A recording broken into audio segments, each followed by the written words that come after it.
Okay. Hello दोस्तों, नमस्कार। आप सभी का आपके अपने परिवार यदु कैंपस में हार्दिक स्वागत है। कंपाउंड इंटरेस्ट चक्रवृद्धि ब्याज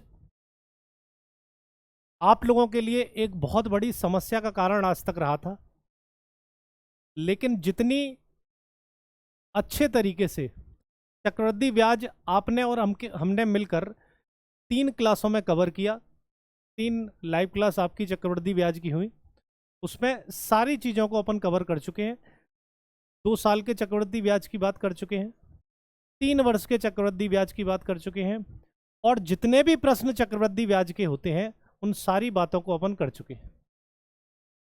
इस वीडियो के माध्यम से सिर्फ आपको बताया जा रहा है कि 4 वर्ष का चक्रवृद्धि ब्याज अगर निकालना होगा तो कैसे आप सबसे जल्दी 4 वर्ष के चक्रवृद्धि ब्याज की बात आप कर सकते हैं। तो सभी लोग एक बार टॉपिक लगा लेंगे। बात इस क्लास में होने वाली है 4 वर्ष के चक्रवृद्धि ब्याज की। 4 वर्ष का सीआई, 4 वर्ष का कंपाउंड इंटरेस्ट। आप सभी को अपना तरीका पता है चक्रवृद्धि ब्याज को करने का क्या रहा है, और आप लाइव क्लास में जाकर अर्थमेटिक की जो प्लेलिस्ट पड़ी हुई है उसमें जाके आप 3 वर्ष या 2 वर्ष के चक्रवृद्धि ब्याज को भी सीख सकते हैं। किस तरह गोलों के माध्यम से अपन ने चक्रवृद्धि ब्याज निकालना सीखा था, लेकिन 4 वर्ष के चक्रवृद्धि ब्याज के लिए क्या अप्रोच अपनी रहेगी उसकी ओर नजर डालते हैं। अगर मैं बात फॉर्मूले की करूं तो फॉर्मूला आप सभी को पता है। चक्रवृद्धि ब्याज निकालने का क्या होता है, सीआई बराबर होता है पी ब्रैकेट में 1 + r/100 की पावर t-1। ये होता है कंपाउंड इंटरेस्ट का फॉर्मूला। अगर मैं इसके माध्यम से 4 वर्ष का चक्रवृद्धि ब्याज निकालूंगा ना तो बात बहुत बड़ी पहुंच जाएगी, बहुत आगे हो जाएगी, बहुत कैलकुलेटिव मामला आपका हो जाएगा।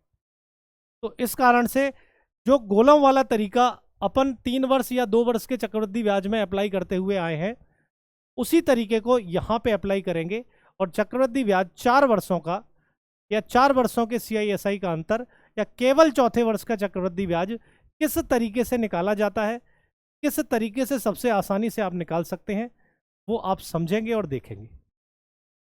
सबसे पहले आपको प्रिंसिपल एक दिया होगा, मूलधन आपको दिया होगा।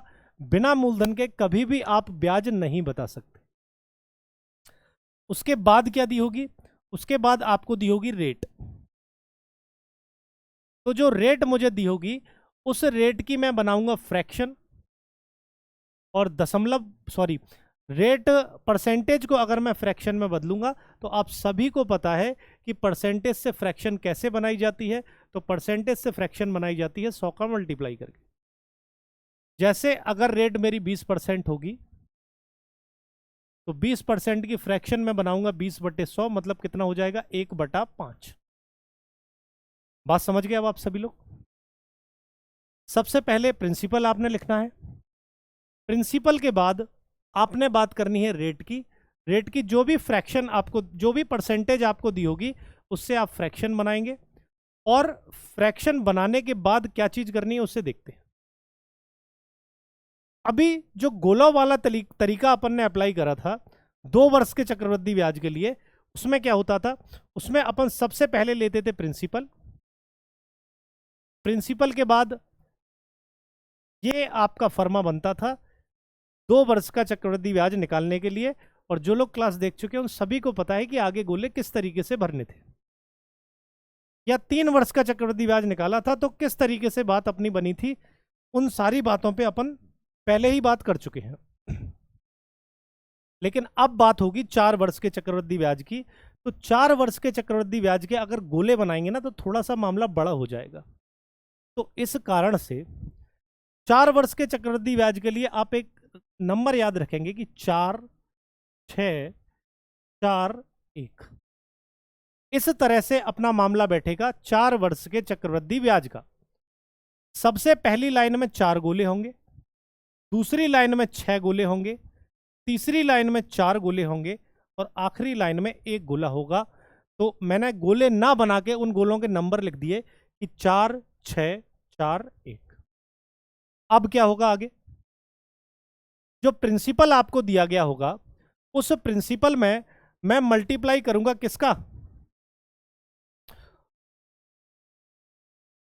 उस प्रिंसिपल में मैं मल्टीप्लाई करूंगा किसका? R/100 का। R/100 के मल्टीप्लाई का मतलब हो गया, जैसे मेरी 20% रेट है तो 20% की फ्रैक्शन हो गई 1/5, तो मैं गुणा करूंगा 1/5 का। तो जो भी प्रिंसिपल मुझे यहां पे दिया होगा उसमें मैं मल्टीप्लाई करूंगा R/100 का, तो मुझे एक संख्या मिलेगी। मैंने मान लिया मुझे नंबर मिलेगा, कोई भी आप मान सकते हैं, मुझे नंबर मिलेगा मान लो P, वो मैं यहां पे लिखूंगा। उसके बाद मैं R/100 का मल्टीप्लाई करूंगा P में, तो मुझे नंबर मिलेगा एक Q। उसके बाद मैं R/100 का मल्टीप्लाई करूंगा Q में, तो मुझे नंबर मिलेगा R। और लास्ट में मैं R/100 का मल्टीप्लाई करूंगा R में, तो मुझे नंबर मिलेगा S। अब सबसे पहले देखो, मैं फॉर एग्जांपल आपको यहां पे बात समझाता हूं जिससे आप समझ जाएंगे। बिल्कुल आसान बात है, कोई बहुत बड़ी चीज नहीं। सपोज प्रिंसिपल 10,000 रुपए, मूलधन क्या है? 10,000 रुपए है, और आपकी रेट ऑफ इंटरेस्ट 10%। तो अगर मैं 10% की फ्रैक्शन बनाऊंगा ना तो वो बनेगी 10, 1/10। तो सबसे पहले मैं 10,000 में 10 का भाग दूंगा तो 1,000 आएगा। फिर मैं 1,000 में 10 का भाग दूंगा तो 100 आएगा। फिर मैं 100 में 10 का भाग दूंगा तो 10 आएगा। और लास्ट में मैं 10 में 10 का भाग दूंगा तो आएगा 1। और इसके आगे गोलों की संख्या आपको पता चल चुकी है, 4 6 4। अब क्या होगा? अब इन नंबर्स का आप मल्टीप्लाई कर देंगे, तो मल्टीप्लाई करने के बाद 4 गुणा 1,000 यहां पे आएगा 4,000 रुपए। 6 गुणा 1,000 यहां पे आएगा 600 रुपए। 4 गुणा 10 यहां पे आएगा 40 रुपए। और 1 गुणा 1 यहां पे आ जाएगा 1 रुपए।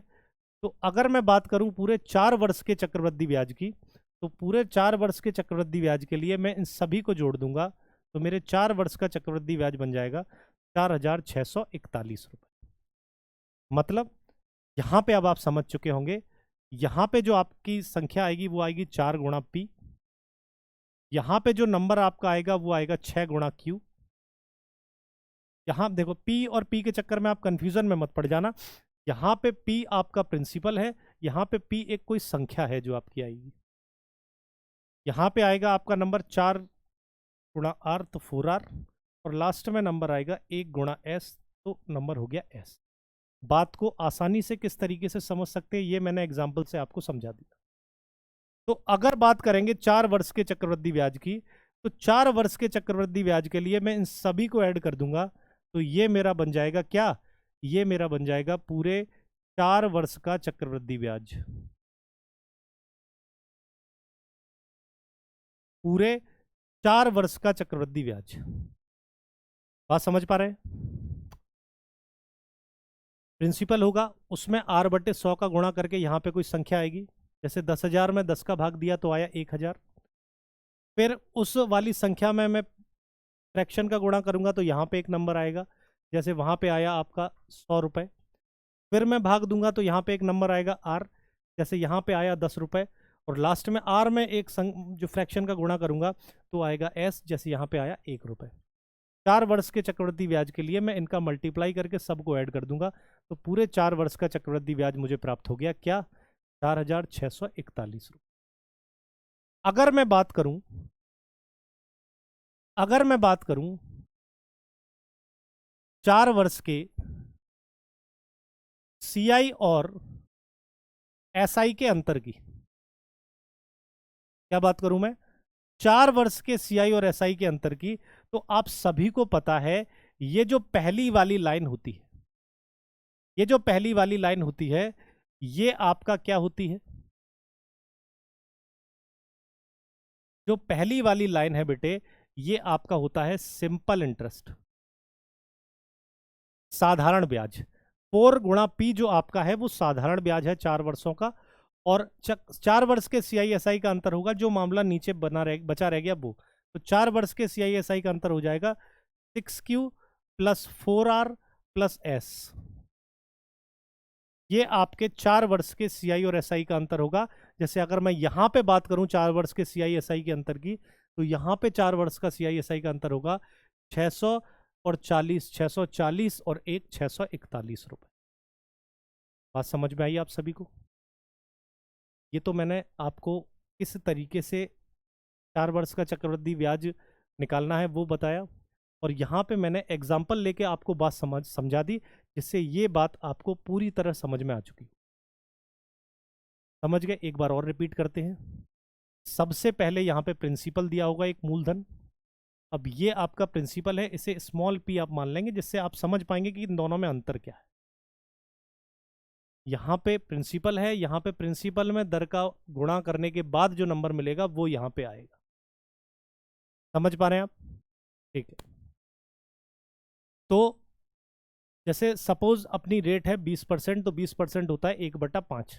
प्रिंसिपल में 5 का भाग देके नंबर यहाँ पे लिखूंगा, यहाँ पे 5 का भाग देके नंबर क्यू की जगह आएगा, क्यू में 5 का भाग देके नंबर आर की जगह आएगा, और आर में 5 का भाग देके नंबर एस की जगह आएगा।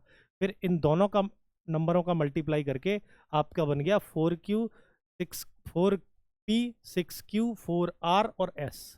तो 4 वर्ष के चक्रवृद्धि ब्याज के लिए मैंने इन सभी को जोड़ दिया, और 4 वर्ष के सीआई एसआई के अंतर के लिए पहली वाली लाइन छोड़ देंगे, जो नीचे बचा रह गया 6Q + 4R + S, ये आपका हो गया 4 वर्ष के सीआई एसआई का अंतर। एक बार आप सभी लोग इस पूरे का स्क्रीनशॉट ले लें, जिससे आपको पूरी बात क्लियर हो जाएगी कि किस तरीके से 4 वर्ष के चक्रवृद्धि ब्याज की बात होगी। सभी लोग स्क्रीनशॉट ले चुके हैं, समझ चुके हैं? अब मैंने आपको समझाया दो प्रश्नों के माध्यम से आपको यह चीज बिल्कुल क्लियर कर दूंगा कि 4 वर्ष का चक्रवृद्धि ब्याज किस तरह से निकाला जाता है। ठीक है, चलो आप देखते हैं। प्रश्न आपको दिया है कि 64,800 रुपए पर 16.66% की वार्षिक दर से 4 वर्ष का चक्रवृद्धि ब्याज क्या होगा। तो सबसे पहले मैंने देखा प्रिंसिपल मुझे दिया गया है 64,800, मूलधन क्या दिया गया है 64,800 रुपए मुझे प्रिंसिपल दिया गया। अब मुझे जो नंबर बताया गया था मैं उसकी बात करूंगा, तो वो नंबर था मेरा 4,6,4,1। मतलब सबसे पहली लाइन में 4 गोले, उसके बाद 6, फिर 4, फिर 1। तो गोले बनाने की जगह मैंने उन गोलों की संख्याएं लिख ली हैं कि 4 गोले पहले, फिर 6, फिर 4, फिर 1। ठीक है, उसके बाद मैं बात करूंगा रेट की। दर की अगर मैं बात करूं तो दर है बेटे 16.66%, और 16.66% का मतलब होता है 1/6। क्या मतलब होगा? 1/6 हो जाएगा। तो सबसे पहले इस 64,800 में मल्टीप्लाई होगा 1/6 का। देखो समझाया था मैंने, काय का गुणा करते हैं प्रिंसिपल में R/100 का, और R/100 कितना होगा 1/6।